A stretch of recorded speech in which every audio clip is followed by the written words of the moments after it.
சமநிலை. சமநிலைனா என்ன? இரு பக்கமும் சமமாக இருக்கிறது. இன்பம் துன்பம், இரவு பகல், சூரியன் சந்திரன், இப்படி தானே? பள்ளம் மேடு. அப்போது வாழ்க்கையில் இன்பம் துன்பம் இயல்பாக தான் இருக்கும். இப்போது நம்ம இன்பமே அனுபவிச்சுட்ருக்க முடியாது, நமக்கு நல்லா இருக்கா. அதே மாதிரி துன்பமே அனுபவிச்சுட்ருக்க முடியாது, சைக்கிள் மாதிரி வரும், வாழ்க்கை ஒரு வட்டம் மாதிரி. அப்போது நம்ம என்ன பண்ணணும்னா ரெண்டையுமே கற்றுக்கணும். திருடவும் கற்றுக்கணும், சேம் டைமில் நேர்மையாக இருக்கவும் கற்றுக்கணும். புண்ணியமே பண்ணிகிட்ருக்கணும், சேம் டைமில் பாவமும் பண்ணணும். அப்படி ஒன்றும் பண்ணாமல் வாழ்ந்து போயிட முடியாது. நம்ம ஏதோ பண்ணினால தான் இந்த பூமிக்கு வரோம். அதனால் இங்கே முழுமை அடையணும்.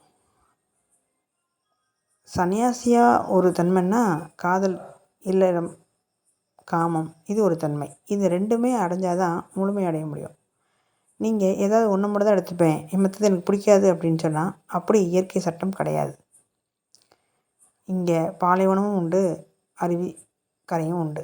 ரெண்டுமே சேர்ந்தது தான் இங்கே இந்த பூமியோட தன்மை. ஸோ மனிதன் ரெண்டையும் கடந்து போகணும். ஒரு புண்ணியத்தையே செஞ்சுட்டு இருந்தானா அதையும் இந்த பூமியில் கரைக்கிறதுக்கு ஒரு எடுத்து வரணும். அதே மாதிரி பாவமாக செஞ்சுட்டு இருந்தாலும் அதையும் கரைக்க வரணும். சமநிலை, நியூட்ரல் ஆகணும். அப்போ சமநிலை ஆனால் மட்டும்தான் நம்ம இதுலேருந்து கடந்து மேலே போக முடியும். நம்ம சொந்த வீட்டுக்கு போகிறதுக்கு இந்த ரெண்டையுமே டேலி பண்ணணும். அதனால் நம்ம இன்பத்தையும் துன்பத்தையும் சமமாக எடுத்துக்கிட்டால் மட்டும்தான், இன்பம் வரும்போது பயங்கரமாக ஆடுறது, துன்பம் வரும்போது தோண்டு போடுறது, இதெல்லாம் இல்லாமல் இயல்பாக இருக்க பழகணும். இதுதான் சமநிலை. இந்த சமநிலையில் ஒரு மனிதன் நிதானம், பொறுமை, இந்த நல்ல சகிப்புத்தன்மை, இந்த விஷயங்கள்லாம் ஈஸியாக கடைபிடிக்க முடியும். அப்போது நம்ம என்ன பண்ணணும் அப்படின்னு சொன்னால், இந்த சமநிலை வர்றதுக்கு நல்ல அரிய பல நீதி கருத்துகள் இதெல்லாம் கற்றுக்கணும். சேம் டைமில் எதுக்கு சித்தர்கள் இந்த பிளாக் மேஜிக் கற்றுக்கிட்டாங்கன்னா, ஒரு எதிரி தாக்க வரும்போது நம்ம எந்த அளவுக்கு பாதுகாப்பாக இருக்கணுங்கிறதுக்காண்டி அதே மாதிரி கெட்ட விஷயங்களும் தெரிஞ்சிருந்தால் தான். எப்படி திருடன் போலீஸை விட திறமை வாய்ந்தவனாக இருக்கான் அப்படின்னா, அப்போது அந்த அளவுக்கு நம்ம தெரிஞ்சு வச்சுட்டா தான், அந்த அந்த அந்த கேரக்டரை தெரிஞ்சால் தான் நம்ம அவங்கள உணர்ந்து அவங்க இடத்துலேருந்து யோசித்து நம்ம செயல்பட முடியும். அதே மாதிரி தான் இங்கே தீமைன்னொன்னே ஏதோ துன்பம்னொன்னே ஏதோ பயந்துட்டு அது ஒரு தவறான விஷயம் இல்லை. இங்கே ஒரு நாணயத்தின் 2 பக்கங்கள் மாதிரி இங்கே மனிதர்களுக்கு இன்பமும் துன்பமும் சமங்கிற தன்மை ஒரு மனிதனுக்கு தன்னை உணரும் போது தன்னை ஒரு ஞான நிலை மலர்ச்சியில் கண்டிப்பாக வந்துடும். அப்போ நம்ம இறைவன் நமக்கு இது ரெண்டையுமே கொடுத்தது நல்லதுக்கு தான். அப்போ இன்பத்தை பார்த்து இன்பம் கொடுத்துருக்கான்னு சொல்லி நம்ம சந்தோஷப்பட மாட்டோம், துன்பமே கொடுத்துருக்காங்கன்னு சொல்லி துன்பப்பட மாட்டோம். ஒரு ஊசியில் நூல் தைக்கும்போது எப்படி இயல்பாக அந்த நூல் பின்னாடியே வருதோ, அதே மாதிரி இங்கே எல்லாமே ஈஸியாக இயல்பாக தான் நடக்குன்னு புரிஞ்சுக்கும்.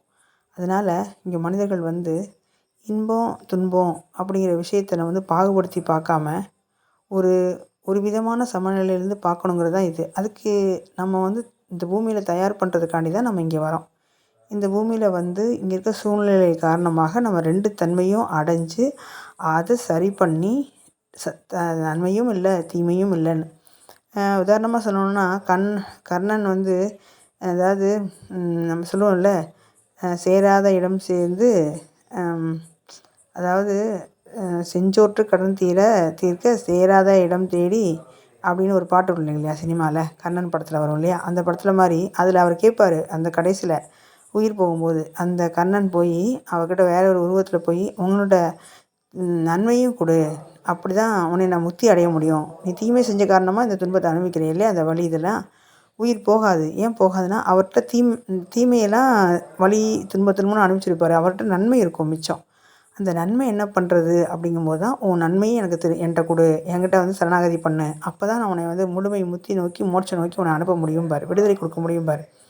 அதனால் இங்கே நம்ம நன்மையையும் நம்ம விட்டுட்டு தான் போகணும், தீமையும் விட்டு தான் போகணும். அதனால் ரெண்டையும் பாகுபடுத்தி பார்க்காம இந்த சமநிலையாக நம்ம நோக்கம் ஆரம்பத்துலேருந்தே நம்ம ஒரு விதமாக அந்த மனத்துக்கு நம்ம லயத்தோடு நம்ம பயிற்சியாக நம்ம கொடுத்துட்டே வரும்போது என்ன ஆகும்னு கேட்டிங்கன்னா, நம்ம இயல்பாக அதை நோக்கி நம்ம நகர்ந்து போக முடியும். அதனால் மனிதர்கள் இங்கே பாகுபடுத்தி பார்க்குறத நிறுத்தணும். துன்பம் வரும்போது திரும்ப சதா அதையே சொல்லி புலம்பிகிட்டே இருக்கிறது, இன்பம் வந்தோடனே தலகால் புரியாமல் ஆடுறது, இதிலேருந்து விடுபட்டு மனிதர்கள் அவங்களோட தன்மையில் எப்படி இருக்கணும் அப்படிங்கிறத ஒரு வாழும் உதாரண புருஷர்களை பார்த்து அதுலேருந்து நம்ம கற்றுக்கிட்டு நம்ம மேன்மேலும் வளர்ச்சி அடையணும். நன்றிகள்.